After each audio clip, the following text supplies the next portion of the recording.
Há também aquilo que nós chamamos de rude cruz, porque a cruz ela não era lisa, como muitas pessoas pensam. Na cruz saíam lascas de madeiras, e essas lascas de madeiras entravam na pele que já estava totalmente dilacerada por causa do flagro, por causa daquele açoitamento, como eu falei anteriormente. Então o corpo, que já estava com os músculos totalmente expostos, era ferido mais ainda com a cruz, que ficava friccionando contra a pele, no momento que que o condenado estava carregando o patíbulo. E é exatamente isso que Isaías, no capítulo 53, vai falar a respeito de Cristo. Cerca de 740 anos antes de Cristo, já havia a ideia de um Messias, já havia a ideia de um servo sofredor, que, que fala exatamente o seguinte: certamente ele tomou sobre si as nossas enfermidades, e sobre si levou as nossas doenças. Contudo, nós o consideramos castigado por Deus atingido e afligido. Mas ele foi transpassado por causa das nossas transgressões, foi esmagado por causa das nossas iniquidades. O castigo que nos trouxe paz estava sobre ele, e pelas suas feridas nós fomos curados. Tudo isso que Jesus passou em nosso lugar foi exatamente para mostrar tanto que o pecado ele possui um preço a ser pago, como também para mostrar que por maior que seja o nosso pecado, Deus ele sempre vai nos amar e sempre vai buscar nos redimir. E há também o processo da fixação, que é nas mãos, que geralmente os médicos, até onde eu pesquisei, falam que fica no espaço chamado espaço de Destor, que fica exatamente nesse local aqui. Nesse local, se a pessoa for crucificada apenas com uma mão, ela consegue ser crucificada pesando até mesmo 130 quilos. Então, uma pessoa que seja extremamente obesa, ela pode ser crucificada com facilidade. O problema é que nesse local fica um nervo chamado nervo radial, ou então nervo ulnar, que é uma área bem sensível. Essa área é exatamente aquela... esse nervo é responsável exatamente porque quando a gente bate o nosso cotovelo em uma quina, ou então em algum lugar, dá aquela sensação de choque. Então, quando o nervo do braço de Jesus foi rompido, ou então parcialmente rompido, Jesus ele sentiria aquele tipo de dor toda vez que ele fizesse força para tentar respirar, para puxar o fôlego para si. E é exatamente aqui que começa o processo da dor de Jesus, do sofrimento de Cristo. Porque diferente dos outros crucificados, Jesus ele já sabia anteriormente o que, é que ele veio para fazer. Ele veio com um objetivo em mente, ele veio com um objetivo fixo. E foi exatamente isso que fez com que ele conseguisse seguir na vida dele. Porque diferente de nós, que descobrimos os nossos objetivos com o passar do tempo, Jesus ele já veio com o objetivo de nos salvar. E por pelo menos 4 vezes ele poderia ter fugido da cruz. Inclusive no Getsemane, quando Pedro corta a orelha de Malco. Jesus vai e ele diz: pare, Pedro. Por acaso você acha que eu não vou beber do cálice que meu pai preparou para que eu bebesse? Outra vez foi com os gregos. Os gregos provavelmente convidaram Jesus para ir morar com eles, porque eles sabiam que uma hora ou outra os judeus iriam matá-lo. E então eles convidam Jesus para morar com eles. E Jesus fala: eu não vim fugir dessa hora. Eu vim exatamente para essa hora. E essa hora começou no, na última ceia, que nós chamamos de Santa Ceia. Na Santa Ceia, após isso, Jesus foi com os seus discípulos, com exceção de Judas, que Judas já havia saído para trair Jesus. Ele foi com todos os seus discípulos para o Jardim das Oliveiras, onde lá se encontra o Getsemane. No Getsemane, ele suou sangue. Lá no Evangelho de Lucas, cita exatamente esse evento. O que foi que aconteceu? Quando Jesus chegou lá no Getsemane, ele pegou seus 3 discípulos mais próximos dele, isto é, Pedro, Tiago e João, e levou para um pouco mais distante dos outros discípulos. E lá ele pediu que os discípulos mais próximos dele pudessem orar e vigiar com ele, porque naquele momento ele estava sentindo angústia, uma angústia que a alma dele estava angustiada até a morte. Tanto é que a Bíblia também fala que Deus enviou um anjo para alegrar Jesus, porque naquele momento a tristeza dele era uma tristeza de morte. E Lucas vai e fala que a angústia dele era tão grande, mas tão grande, que seu suor se tornou como gotas de sangue escorrendo pela sua pele. E hoje em dia, os médicos, os especialistas, eles já conhecem esse tipo de evento, que é o evento quando a pessoa de fato sua sangue. Esse evento, embora ele seja raro, ele não é único. ele geralmente acontece em situações extremas, quando a pessoa provavelmente está passando por um excesso de, por um abalo físico, um excesso de abalo físico, ou então um excesso de abalo emocional.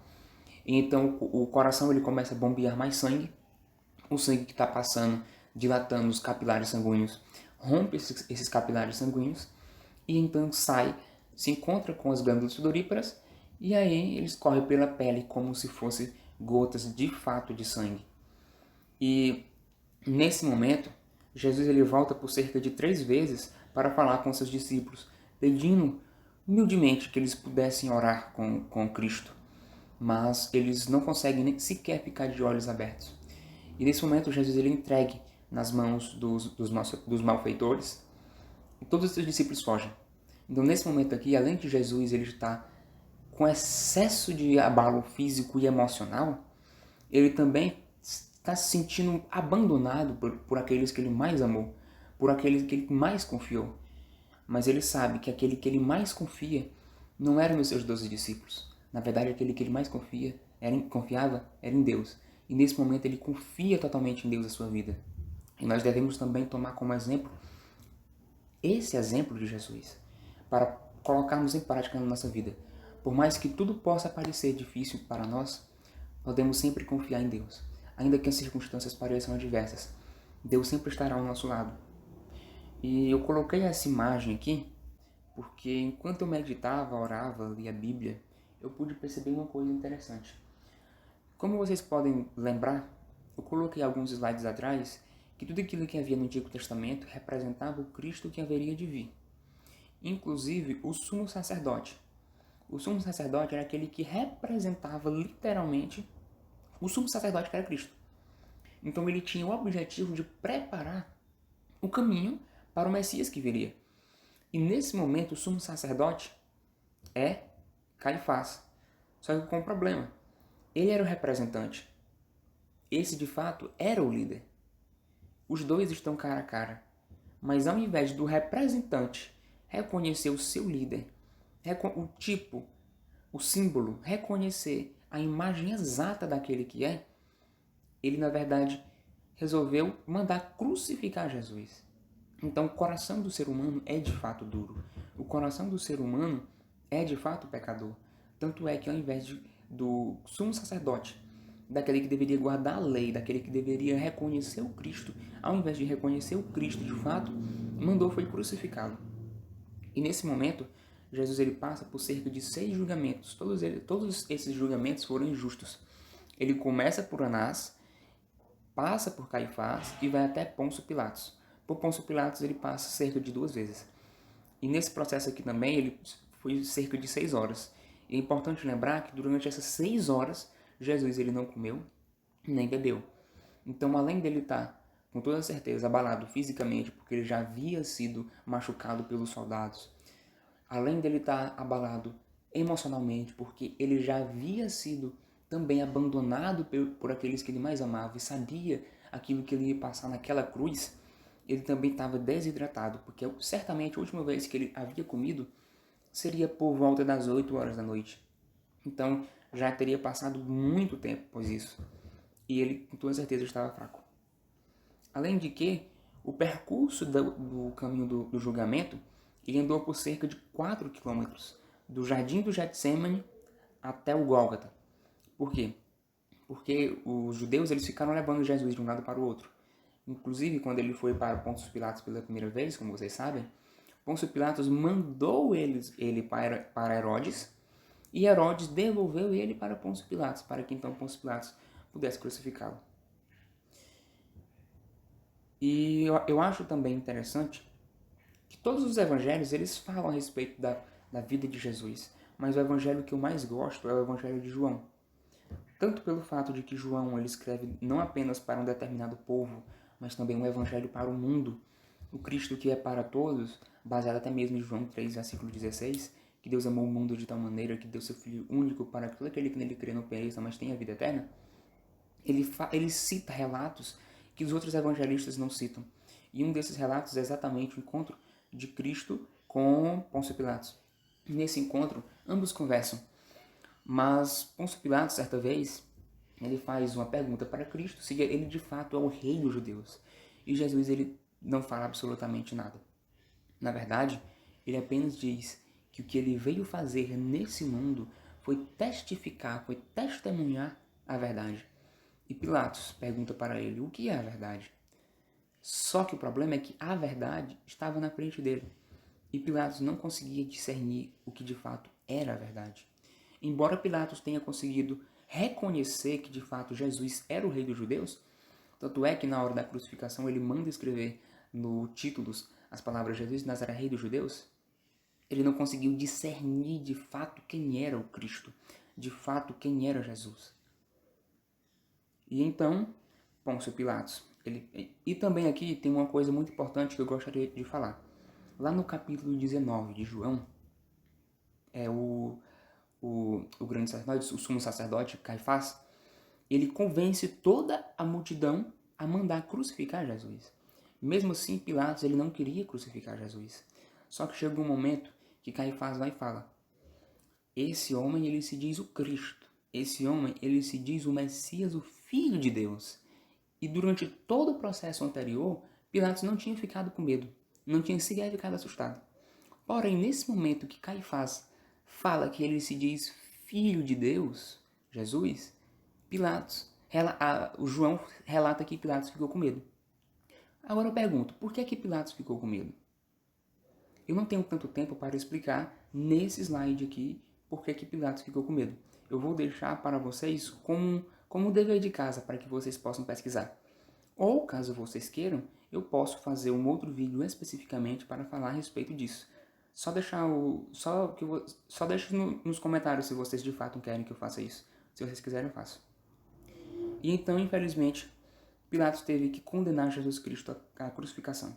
Mas como eu falei anteriormente, todo crucificado ele passava anteriormente pelo processo de flagelação. Eles despiam o condenado e começavam a flagelá-lo com flagrum. O flagrum ele era possivelmente composto por 8 tiras de couro, e nessas 8 tiras, como eu disse também anteriormente, continha pedaços de ossos e também pedaços de chumbo para poder dilacerar a carne, e após dilacerar a carne, deixasse os músculos expostos. E também havia uma lei judaica que permitia que um judeu que fosse condenado à crucificação, ele sofresse apenas 40 chicotadas. Mas para ter certeza de que a lei não seria quebrada, os líderes judeus eles exigiam que os carrascos tirassem pelo menos um açoite, porque eles seguiam de fato a lei muito à risca. Então Jesus possivelmente ele sofreu 39 chicotadas. O problema é que 39 chicotadas multiplicado pelo número de tiras de couro que havia no flagrum vai dar por pelo menos 312 marcas que ficaram no corpo de Cristo. Então, possivelmente ele deve ter recebido 29 chicotadas na frente e 10 chicotadas atrás. Ou vice-versa. O corpo de Jesus de fato ficou bem dilacerado. E ao contrário do que muitas pessoas pensam, o crucificado ele não ficava simplesmente com a pele marcada. Na verdade, ele ficava praticamente assim. Tanto é que muitos crucificados, condenados, sequer chegavam a ser crucificados. Eles morriam exatamente nessa parte da flagelação devido à perda de sangue, que era muito grande. Mas Jesus não. Jesus ele não estava destinado a morrer naquele momento. Jesus ele estava destinado a passar por todo o sofrimento em nosso favor, para que nós pudéssemos sermos salvos dos nossos pecados.